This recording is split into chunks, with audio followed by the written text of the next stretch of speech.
Boa noite a todos. Hoje, exatamente 12 de março de 2025, estamos nós reunidos para estudarmos a obra.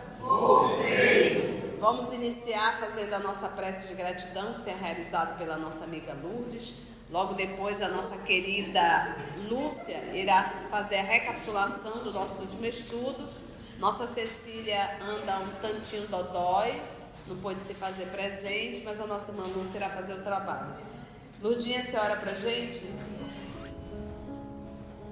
É uma alegria muito grande nós estarmos aqui, quando somos solicitados a ser trabalhadores do Cristo. Então a gente só tem que agradecer com muita alegria no nosso coração. A alegria faz com que a gente dilate todos os nossos receptores cerebrais. E aí a compreensão cognitiva da mensagem do Cristo se torna mais fácil, acompanhado do nosso coração, de querer ser esse trabalhador, tudo fica bem. Por isso estamos aqui. E aí não resta agradecer. Querido amigo Jesus, muito obrigado, Senhor, que temos a certeza absoluta que Tu cuidou para que nós estivéssemos aqui hoje, essa tarde, onde a natureza expressou a sua gratidão, mostrando um belo anoitecer. Que bom, Senhor, que podemos ver, quando muitos dos nossos irmãos não podem fazer isso. Que bom, Senhor, que podemos andar e chegamos até aqui, quando muitos não saem do lugar. Muito obrigada, Senhor, porque podemos ouvir, Senhor, podemos falar. Quantos irmãos não fazem nada disso? Obrigado, Senhor, porque estamos juntos, somos amigos, temos muitas coisas em comum, quando tantos estão sozinhos. Senhor Jesus, nos fortalece para que possamos continuar juntos nessa caminhada. Permite, Senhor, que através do Teu exemplo de amor, nós possamos ser mais justos e misericordiosos. Com certeza absoluta, Tu acompanhas a nossa querida irmã, que também nos orienta, Senhor, para seguirmos adiante. Obrigada por tudo, Mestre querido. Só podemos, em nome dessa gratidão, te dizer assim: Senhor, o que queira que nós façamos, fica conosco por sempre, assim seja. Bom, boa noite. Vamos pegar aqui do momentos divinos. Jacó voltou a encontrar Guiom e os outros amigos. Bezerra, limbado de intensa luz, iniciou uma sentida prece. Rogava a Jesus que fortalecesse Jacó e o inspirasse em seu novo ministério. Nesse momento, um estranho fenômeno aconteceu que deixou Jacó assombrado. Os amigos iluminados mais radiantes e belos. As flores passaram a irradiar brilho maior. Pétalas fluidificadas com uma substância azul e com aroma delicado começaram a cair sobre eles. Quando Bezerra terminou, surgiu uma estrela, cujos raios tocavam o chão. Ele não suportou a companhia dos iluminados e instintivamente se juntou aos companheiros de organização opaca. Marta o acompanhou. Ele se lembrou quando viu Marta materializada no Pará. Nesse momento, ele se ajoelhou, Marta o acompanhou. Ele, olhando a estrela, que ia se tornando uma forma humana, gritou aos prantos que não era digno daquelas manifestações. Então, fortalecido sob humana coragem, passou a confessar suas faltas e a salientar seus defeitos em voz alta. Comovidos, Guiom, Saião e Chutel vieram erguer Jacó e Marta e o sustentaram de pé nos braços desvelados e amigos. Muito bem, obrigada, querida. Vamos nós então, esse material de hoje é muito bom, gente. Essa chamada que nós vamos estudar. Bora lá? A palavra do companheiro. Por mais que tentem os mensageiros espirituais descrever a grandeza das demonstrações da alma eterna aos ouvidos do homem que se demora no mundo, então o que aconteceu? No momento da prece, o que estava surgindo? Surgiu uma luz, e essa luz foi crescendo, se tornando o quê? Uma forma humana, lembra disso? Mas ele não sabe quem é. E no momento da oração, começaram a cair como se fosse pétalas azuis, confere? E aquilo caía sobre eles e o organismo absorvia. Vou dizer organismo, mas nós sabemos, nós falamos do organismo perispiritual. Então, ele está tentando trazer para a gente, através de palavras, emoções que não digo nem emoções, mas sentimentos. Então, é difícil a gente materializar sentimentos. É difícil a gente verbalizar sentimentos. É difícil a gente verbalizar esse clímax espiritual. Então, ele está tentando materializar aqui para a gente ter uma leve ideia. Então, olha só, por mais que tentem os mensageiros espirituais descrever a grandeza das demonstrações da alma eterna, ou seja, o que está acontecendo lá, a alma eterna, aos ouvidos do homem, porque quando a gente está lendo aqui, a gente passa, vamos dizer, ouvir, né? Entender o que acontece, do ouvido do homem, e esse ouvido do homem que se demora no mundo, aos ouvidos do homem que se demora no mundo. Aqui está dizendo assim, ó, esse ouvido do homem que demora no mundo, é um homem vertical ou cerominal horizontal? Ouvido do mundo. É só o que a gente dá conta de ouvir. E esse ouvir é assim, não é ouvir o mundo espiritual, é escutar as lições espirituais. Então, muitas vezes a gente, por exemplo, a gente pode estar ouvindo tudo isso aqui, apenas ouvindo. Então, é um movimento fisiológico, só isso. Jamais encontrarão os mensageiros espirituais recursos com que expressem a realidade do que eles estão vivendo. Jamais encontrarão recursos para expressar o que eles estão vivendo. Submetido a salutares limitações, o ser humano, submetido a salutares limitações, o homem humano está submetido. Salutar é o quê? Vai te fazer mal ou bem? Muito bem. A benefícios de limitações. Se nós, seres humanos, enxergássemos o mundo espiritual, a gente ia ficar como? De pedra. Íamos bater lá no consultório da Lourdinha. Sem enxergar, a gente já está do jeito que está, só recebendo as influências, né? Então, por que a gente fala isso? Porque nós achamos que a gente vai enxergar anjos. Não vamos. Grande parte dos espíritos que desencarnam, das almas que desencarnam em estado de perturbação, é só a gente entender. Se eu for avaliar hoje os moradores do planeta Terra, eles são mais espiritualizados ou são mais animalizados? A volúpia, o prazer, o desejo. O que você acha? A massa humana. Ok. Essa massa humana desencarna. Como é que vai ficar a condição dele no mundo espiritual? Entende? Então é por isso que que é uma proteção nós não enxergarmos o mundo espiritual. Até porque quando a gente enxerga o corpinho, às vezes é um cão mesmo, o espírito perverso, já com o corpo perispiritual monstruoso, mas a forma física tá legalzinha, passa um perfumezinho, tu jura que é gente. Põe uma roupinha de grife, né? Tu jura que é gente. Põe um salto alto ou um paletó, com uma gravata cara de 2, 3 mil reais, né? Tu jura que é gente, e é um demônio.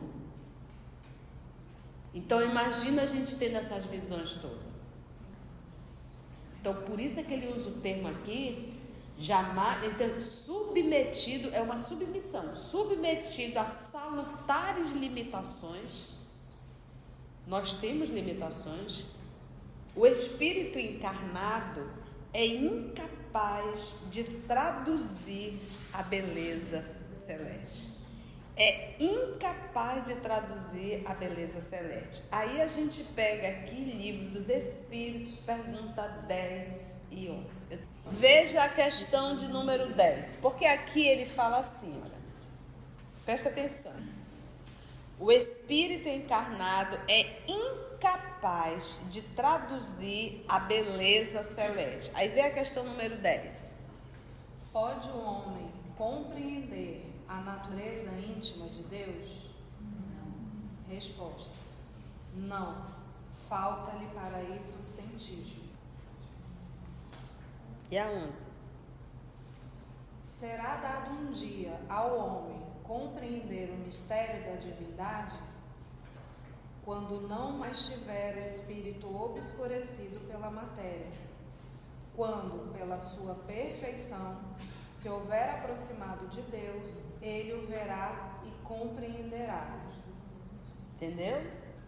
Entendeu? Então, por que ele diz aqui, ó? Obrigada, querida. O espírito encarnado é incapaz de traduzir a beleza celeste. Por quê? Porque nós não temos evolução moral. Nós não conseguimos assimilar, compreender, entender Deus, que não é uma figura, talvez uma ciência, né? A sensibilidade educada na ciência, olha, a sensibilidade educada na ciência, essa sensibilidade é a percepção, né? Essa sensibilidade de perceber, essa tua percepção que foi educada pela ciência. E quando a gente está falando de ciência, a gente está falando de pesquisa, observação, dedicação, quantitativo, qualitativo, comparação, né? Por isso que ele usa o termo educação. É muito bom esse texto aqui, eu gostei muito. A sensibilidade educada na ciência ou na virtude percebe o quê? A beleza celeste. Percebe qual relâmpago fugaz. De uma forma assim, de um relance, consegue perceber de um relance, tentando aprisioná-la no verbo. Então, vamos pegar. Quando Einstein fazia suas pesquisas, então Einstein aqui pela ciência, essa educação pela ciência, ele percebeu Deus. E ele tentou verbalizar isso, que é isso que ele fala, tentando aprisioná-lo no verbo. Aprisionar é limitar. Não tem verbo, não tem palavra para explicar a divindade. Não tem verbo humano. Aí o que ele falou, Einstein? Para minha surpresa, quando eu faço uma descoberta, eu já encontro Deus lá dentro. Ou seja, lá dentro já tem uma regra, já tem uma lei, que ele chama de Deus, né? Tentando aprisioná-la no verbo. Tentar explicar é aprisionar no verbo, limitar. O que é uma prisão? Você está limitado. E o verbo limita. No som ou na cor. Então, quantas vezes a gente não quer colocar essa beleza celeste numa música? Olha, escute isso aí, olha. Isso é de ordem divina. Ou numa cor, o branco. Branco revela Deus, né? Uma cor clara. Ou acessível, como ele diz, ou na cor, acessíveis ao quê? A apreciação humana. Entendeu? A gente tenta colocar, mas isso ainda é uma prisão a essa beleza celeste. Todavia, os artifícios da inteligência de tentar colocar numa música, de tentar colocar numa cor, não bastam para a fixação da claridade divina. Quando que uma cor vai me traduzir como ele coloca aqui, a beleza celeste? Uma música. Porque, gente, quando o Kardec perguntou aos espíritos se no mundo espiritual tinha música, eles disseram sim. Mas o que tu chamar de música, o teu conhecimento de música aí na Terra, ainda está muito longe de compreender o que é música. E naquela época não tinha essas coisas horríveis de hoje. Estamos falando do século XIX. Entre o êxtase, aí ele volta porque ele está sentindo. Entre o êxtase e o assombro, notei, ele estava ali em êxtase e assombro, porque aquela figura estava se tornando enigmática, aquela luz tomando uma forma humana. Entre o êxtase e o assombro, notei que a estrela se transformava lentamente. Da nebulosa radiante, alguém se destacou, nítido, irreconhecível para mim. Quem era? Era o magnânimo Bittencourt Sampaio. Francisco Leite de Bittencourt Sampaio nasceu em Laranjeiras, Sergipe, em 11 de fevereiro de 1834 e desencarnou no Rio de Janeiro a 10 de outubro de 1895. Foi jurisconsulto, magistrado, político, alto funcionário público, jornalista, literato, renomado poeta lírico e excelente médium espírita. Militante na política, filiou-se ao Partido Liberal, foi eleito deputado pela Assembleia Geral Legislativa e nesse último período, que foi de 1867 a 1870, foi presidente do Espírito Santo. Em 1870, abraçou as ideias republicanas. Jornalista, colaborou em diversos órgãos da imprensa do Rio e de São Paulo. Não só era reputado pelo brilho de seus artigos, mas também grandemente respeitado pela elevação, sinceridade e firmeza com que sustentava e defendia seus ideais. Foi o primeiro administrador da Biblioteca Nacional. Autor de diversas obras em prova e verso, foi considerado por Silvio Romero e João Ribeiro o primeiro dos autores líricos brasileiros, logo depois de Gonçalves Dias. Qual o ano dele? 1834. Aí ele vai falar do espiritismo. Como espírita, desenvolveu sua mediunidade de receitista no Grupo Confúcio do Rio de Janeiro. O Centro Espírita Confúcio foi o primeiro centro espírita do Brasil. E em 1876 fundou a Sociedade de Estudos Espíritas Deus, Cristo e Caridade. E Antônio Luiz Saião foi convertido ao espiritismo graças à mediunidade curadora de Bittencourt, que fundou o Grupo Ismael. No livro mediúnico Voltei, o irmão Jacó, através do médium Chico Xavier, revela que Bittencourt Sampaio colabora nos planos superiores da espiritualidade e na supervisão do espiritismo evangélico no Brasil. Bora lá. O colega está perguntando sobre o centro espírita, o primeiro centro espírita, que foi o Confúcio. Vocês já leram Confúcio? Deveriam ler. Vocês vão se assustar. O material de Confúcio é um espetáculo. Você acredita que está lendo o Livro dos Espíritos e Evangelho, voltado à moral. China milenar. Então, eles fundaram esse centro, foi o primeiro centro espírita. E se a gente pegar a obra Brasil, Coração do Mundo, Pátria do Evangelho, que é lá que tem essa informação, todos os centros espíritas que fundaram, e o início foi muito bom, um trabalho maravilhoso, todos fecharam por desunião dos trabalhadores. Trabalhos assim magníficos. Os trabalhadores começaram a se desentender, daqui a pouco fecha. Porque a gente não vigia. Voltando, então, era o magnânimo Bittencourt Sampaio. cuja expressão resplandecente constituía o que imagino num ser angélico. Mas é assim, a ideia dele de ser angélico. Ele está vendo o Bittencourt Sampaio, ele já viu o Dr. Bezerra de Menezes. Agora, imagina ver Celina, esse povo assim, né, mais alto. Cercavam-no vastas auréolas rutilantes. Não é mais o brilhozinho, não, a luzinha, né? Não é a luzinha. Era o magnânimo resplandecente, constituía o que imagino num ser angélico. Cercavam-no vastas auréolas rutilantes. Vastas. Oi. Rutilante é Vermelho?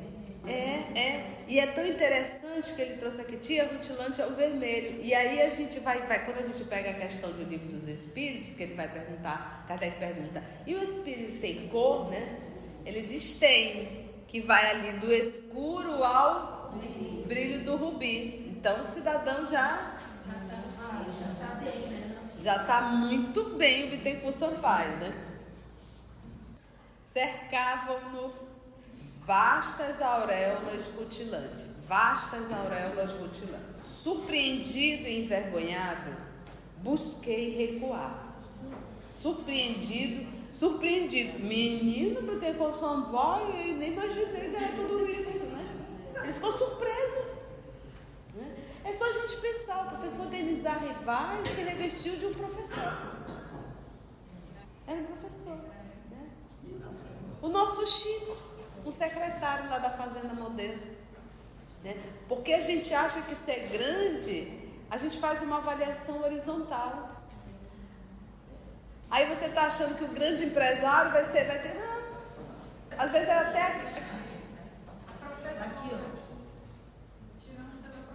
Tiramos pela professora do início, né? Todo mundo ali, a professora, é verdade. Surpreendido e envergonhado, busquei recuar, sair, mas não consegui. Tentei ajoelhar-me, mas o Guilhom sustentou-me nos braços. Fica firme, ó, fica aí. Tentou fugir, trancaram ele. Tentou se ajoelhar, seguraram ele. Aguenta aí. Sem gestos convencionais, né, que ele queria se ajoelhar à frente, né, de ver uma pessoa iluminada e de já se abaixar. Sem gestos convencionais, sem qualquer atitude que denotasse afetação, né, saudou a assembleia e encaminhou-se para mim, pronunciando frases que eu não merecia. Né? Olha, gente, a recepção do Jacó, né? Poxa, Bittencourt Sampaio, Dr. Bezerra de Menezes e Andrade, queria eu, né? Saião, né? O Cisne. E aí o Bittencourt Sampaio se materializou ali e vai ao encontro dele, agora sem afetação, porque a gente é afetada, né? Ou racinha afetada é o terrícola, né? A gente se sente, né? A gente chega todo... Né? Ou então quando vai aplicar passe, eu gosto de ver o povo aplicando passe.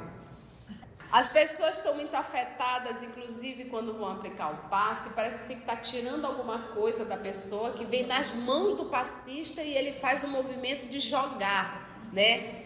O movimento de jogar. Isso tudo é afetação, né? Porque o trabalho é da espiritualidade, nós somos só o cano. E que a gente tem que limpar o cano, que é para não atrapalhar o fluido que passa por ali. Então a gente vai inventando muitas coisas por afetação, que na verdade é o quê? Movimento de vaidade. Conhece? Vaidade. E a gente vai inventando. Muita forma, nossa forma mística de ser, além da falta de um estudo sério, é a vaidade. A gente adora dizer que a gente está fazendo alguma coisa, não está fazendo nada. Então, caras e bocas, ou então chegar perto de alguém assistindo um negócio estranho, viu? Eu acho que tu tá meio carregada, melhor tu tomar um passo, né? Então a gente tem que ter muito cuidado, sem afetação, né? Sem afetação. A gente vai dar uma palestra, né? E a gente fica tão afetado, faz caras e boca, né? E faz de conta que tá assim, Senhoras e senhores, põe a mão no chão, senhora. Então, nós temos que... Aí eu gosto de lembrar... Gente, eu adoro a obra Boa Nova. Porque a obra Boa Nova... Eu adoro Paulo Esteves também. Eu adoro também a 2000 anos, 50 anos depois. A obra Boa Nova, a gente fica bem perto de Jesus. Então, tu tem a impressão que tu está ao lado de Jesus. E aí você vê o Cristo numa naturalidade. Ele andava descalço. Sorria de ouvir as besteiradas de Pedro, né? Numa naturalidade, e é isso, sem afetação. Então, quanto mais simples, quanto menos rococó, longe de afetação, a gente vai estar fazendo o trabalho do Cristo. Quando a gente faz muito afetada, a gente está achando que o trabalho é nosso. Então, o trabalho é do Cristo. Para finalizar, finalizamos, né? É imenso, mas é muito bom. Vamos entrar? Quer entrar no outro? Bora aproveitar o tempo? Vamos ver agora, e prepara o lombo, porque esse eu vou ticar e fazer uma mujica. O julgamento em nós mesmos. É um texto complexo que a gente vai ter que ticar bem. Pousando a destra, a mão direita, sobre a minha fronte. Pensa alguém assim, chega contigo, coloca a mão direita na tua fronte e diz: agora vai descobrir tudinho, né? Até o que eu não lembro, o pessoal vai descobrir. Tanto lugar para colocar, vai colocar a mão na fronte, né? Colocava no ombro, né? Isso era o movimento do Cristo, né? Ele é muito carinhoso. Então a gente vê isso na obra Humberto de Campos, quando ele se aproximava, ele acarinhava os cabelos encaracolados, né, do João, né? E quando ele ia conversar com alguém, um dos discípulos que estava mais próximo, sempre ele trazia, colocava a mão no ombro, né? O toque, mas esse toque não é o toque desequilibrado, é o toque com envolvimento espiritual. Ele tem uma força muito grande. Quando você toca alguém imbuído de um sentimento autêntico do amor que Jesus nos ensina, com um desejo de fazer o bem ao outro, né? Pousando a destra sobre a minha fronte, continuou com nobreza e sinceridade. Continuou então o Senhor Bittencourt Sampaio: Jacó, fizeste bem anunciando as próprias faltas neste plenário fraterno. O que o Jacó fez na aula anterior? Quem lembra? Olha só do que o Senhor Bittencourt Sampaio está se referindo aqui. Ele disse assim: olha, Guilom e os outros me fitavam com lágrimas, e contemplando a estrela que começava quase imperceptível a tomar forma humana, gritei em pranto que eu não era digno daquelas manifestações de apreço e nem merecia a visita divina que principiava a revelar-se. Fortalecido. Então, ele gritou: eu não mereço nada. E gritou em voz alta na frente de todo mundo. Lembra que parece aqui, a gente está entendendo que ele está no centro e que as pessoas estão em torno dele, fazendo uma homenagem a ele, né? Presta atenção. Jacó, fizeste bem, então, anunciando as próprias faltas neste plenário fraterno. Presta atenção agora. A infinita sabedoria instala tribunais para julgar aqueles que não a conhecem. Quando o Jacó gritou que não merecia, era preciso instalar um tribunal nele? Não era preciso, porque ele já estava fazendo isso. Entendeu? Olha aqui o que ele vai falar. A infinita sabedoria. Fala, Lu. Ele estava sendo julgado por ele mesmo nesse desejo. Calma. Tu vai ver o que vai dar isso aqui. Ele não gritou lá atrás que ele não tinha condições, que ele não merecia, então ele está fazendo o auto-julgamento, ok? Agora o Bittencourt Sampaio vai te trazer uma lição interessante. Olha o que ele diz. A infinita sabedoria instala tribunais para julgar aqueles que não a conhecem. Não a conhecem o quê? Que não conhece o quê? Que não conhece as suas mazelas. Porque, meus irmãos, tem muito perturbadinho aqui na terra que tem certeza que é um anjo. É para esse aí. Olha só. A infinita sabedoria instala, constrói, cria tribunais para julgar aqueles que não a conhecem. Por quê? A ignorância reclama lições. A ignorância, a pessoa ignorar o mal que faz. Muitos de nós, gente, estamos fazendo coisas erradas e a gente não se percebe disso. A gente não admite. A gente não admite e morre sem admitir. Aí, minha filha, a infinita sabedoria instala tribunais. Vem cá, deixa eu refrescar. É preciso instalar um tribunal para o Jacó? Ele mesmo já se denunciou. Mas muitos não se denunciam. O André Luiz se denunciou? Não. Aqueles 8 anos é o tribunal. Até ele entender que ele não era o rei da cocada preta. Porque o André Luiz, quando encarnado, era um cara. Um médico extremamente conceituado. Perante a medicina humana. Entende isso? Olha só como as particularidades aqui são interessantes. A infinita sabedoria instala tribunais para julgar aqueles que não a conhecem. Por quê? Porque ele está falando do quê? Fizeste bem anunciando as próprias faltas. O tema central aqui é as faltas. Para aqueles que não reconhecem as suas faltas, a infinita sabedoria instala tribunais para julgar aqueles que não a conhecem. Não conhecem o quê? As suas faltas. Porque a ignorância das próprias faltas reclama lições. Às vezes, lições rudes. Ele está falando aqui da expiação. Entende?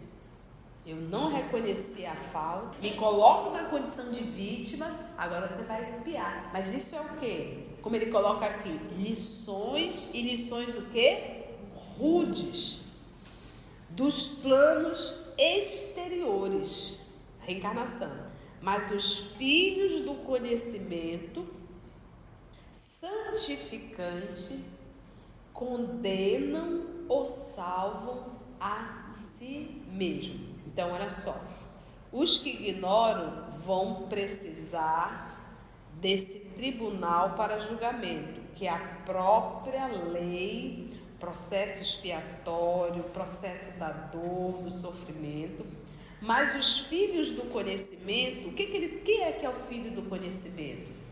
Eu conheço e eu vivo.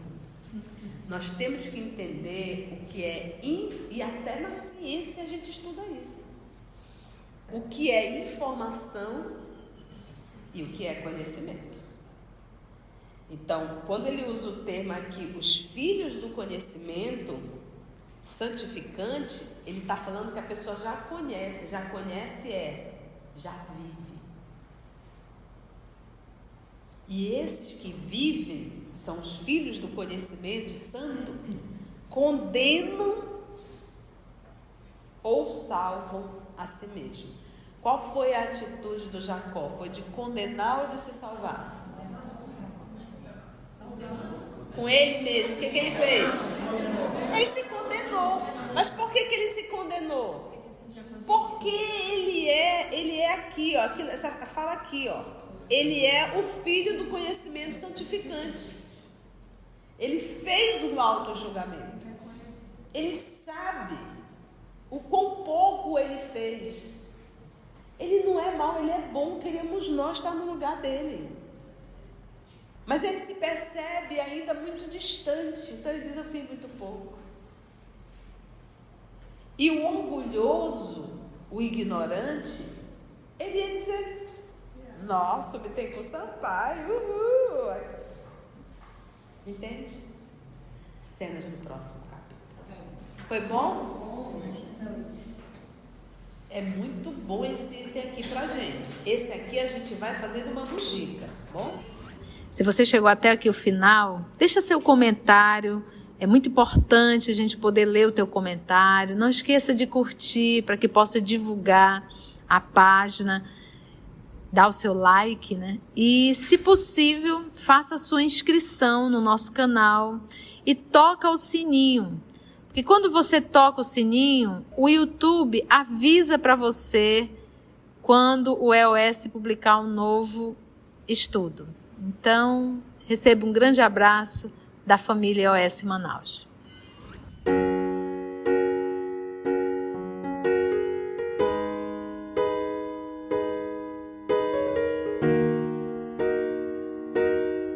Antes de orarmos em agradecimento, vamos ouvir algumas considerações da tia que destacamos neste estudo para a reflexão dos ensinamentos. Vamos aos destaques da tia?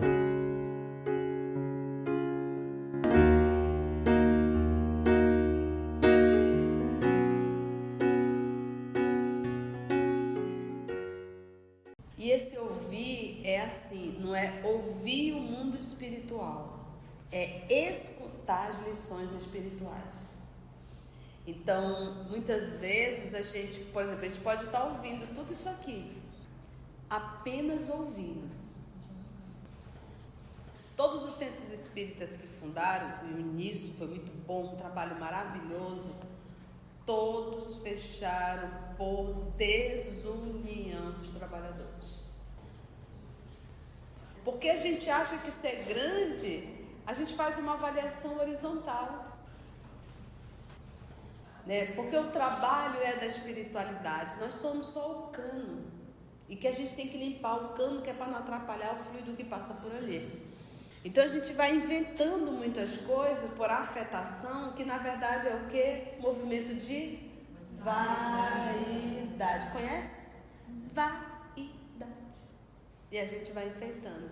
Muita forma, nossa forma mística de ser, além da falta de um estudo sério, é a vaidade. A gente adora dizer que a gente está fazendo alguma coisa, não está fazendo nada. Muitos de nós, gente, estamos fazendo coisas erradas e a gente não se percebe disso. A gente não admite.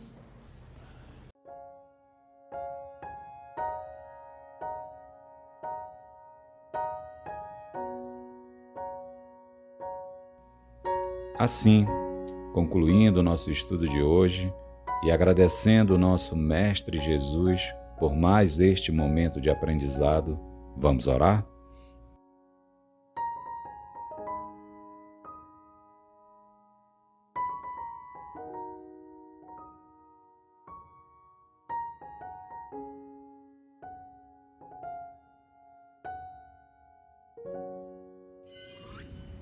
Meus irmãos, e assim agradecemos a Deus, nosso Pai, aos amigos espirituais por mais uma oportunidade que nos foi dada de estudo e de reflexão. Graça a ti, Senhor. EOS Manaus. Estudando para servir ao Cristo. Visite nosso site em www.eosmanaus.org. No YouTube, procure o canal EOS Manaus. Participe do nosso grupo no Facebook. No Instagram somos @EOS Manaus. Escute e estude na Rádio Manaus de Estudos Espíritas. Estamos, também, em diversas plataformas de áudio. Procure EOS Manaus, no seu aplicativo preferido. EOS Manaus. Estudando para servir ao Cristo.